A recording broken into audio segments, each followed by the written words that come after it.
Chapter 20, Windcatcher. Chapter 20. Tony looked from the man to the woman. There were no smiles now. "Please," said the woman, "just tell us what you saw. We've been very patient." Tony swallowed hard. "The remains of a whale." "A whale?" Tony nodded. "In that channel?" "Off to one side, I think." "On the far side of money?" Tony shrugged. "Tony, there are no whales around here. What made you think it was a whale?" "Just did." "Must have been more than that," the woman suggested. Suddenly the man said, "Was it like the ribs of a whale?" "Sort of." "Like the ribs of a ship?" "Maybe. I don't know." "Old?" "Honest, I couldn't see that well." "Tony," the man said, "was it a ship?"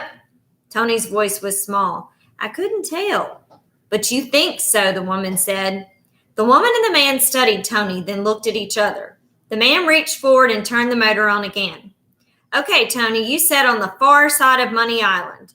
"I said I only think it was money. I couldn't be for sure." "But it makes sense," the man said softly. He turned the wheel about as the motor came to life with a low rumble. It could have shifted.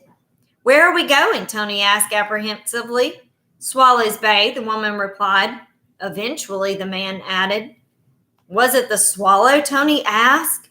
They didn't answer. Tony's heart was hammering. He kept looking from the man to the woman, wondering what they were going to do. Did you find the payroll?" he asked. The woman turned to look at the man. After a moment, he shrugged. Then he leaned forward under the foredeck and slid out a box. It was full of small things, but it was hard for Tony to see exactly what they were. The man reached into the box and pulled out a narrow object about a foot long. It was all crusted with barnacles. He held it up. "What is it?" Tony asked. "Just an old bottle." The man held it out. Tony took it, examined it, and then handed it back. "The Swallow was a payroll ship," he said. The man and woman exchanged looks. The man slowly put the bottle back into the box. After a moment, he said, "Tony, if that is the Swallow, have you any idea what she's worth?"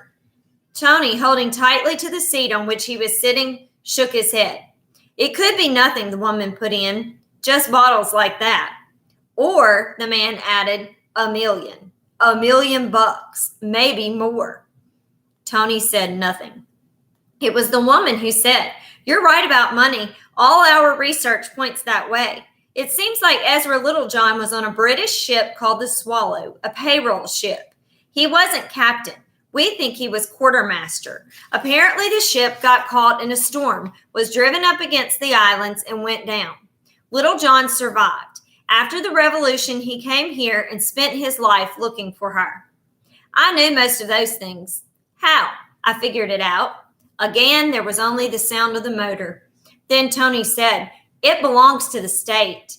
"Who told you that?" the man asked. "Chris Carlucci's brother. He's the harbor master at Swallows Bay." The man darted a look at the woman, and then she said, "Tony, if you were willing to keep your discovery quiet, just among ourselves, the three of us, not telling anyone else, you could get, I'm talking about not anyone else, enough money to do whatever you like. What do you say to $10,000? "Sounds good to me," the man said, swiveling around in his seat so he could face Tony squarely. "What do you say, kid? $10,000? All of it. Yours." Tony looked from the face of the man to the woman. They seemed very strong. Then he looked out over the water. The small waves, inky black, kept flicking against the boat. The stars above were still. He felt very much alone and afraid. "Think of all the things you could get for yourself," the woman offered. "Video games, all you ever wanted. A new, better sailboat, a real one, not a dinky toy one like that thing." "Hey, you could even give it to your folks," the man put in. "They like that. Or how about giving it to your grandmother?"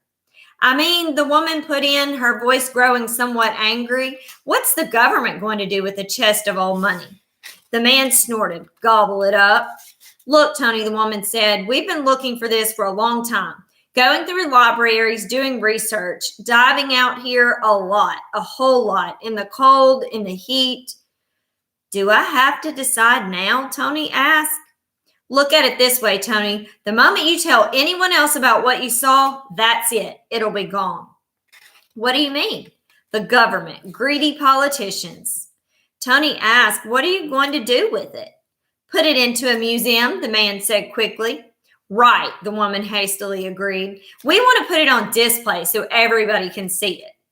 Tony looked around to look at the woman and the man again. He didn't believe them. I have to think about it, Tony managed to say. The only sound was the motor. Tony heard the woman sigh softly. I think, the man said, you should make up your mind now. Then we could get you home and a lot of people would stop worrying. Well, what if, Tony asked, what if I don't? The man looked at Tony. Look, Tony, you'd want to use the money you earned the way you wanted, wouldn't you? For a long time, while no one spoke, Tony could hear his own breath now. Then, very dimly, Tony heard the sound of another motor. Slowly, he looked around, trying to figure out where it was coming from. He turned back to the couple. He was sure they had heard it too. 20,000, the man snapped. Tony stared at him. Whatever we find, the woman hissed, half of it. The beam of a high-powered searchlight swept across the water and seemed to burst upon them like an explosion, only to move off. But the next moment it returned, bathing them in glaring whiteness. Ahoy, came a cry. Don't be an idiot, Tony. Tony heard the man whisper sharply. Just think of all that money. Tony leaped up. Here we are, he cried out. Here. Out in the water, a motor roared toward them. In moments, the harbor master's motorboat pulled alongside. Steve was behind the wheel. Chris was there, and so was Grandma. Tony, Chris called, is everything okay? The Swallow, Tony called. It's been found, and they've been taking things from her.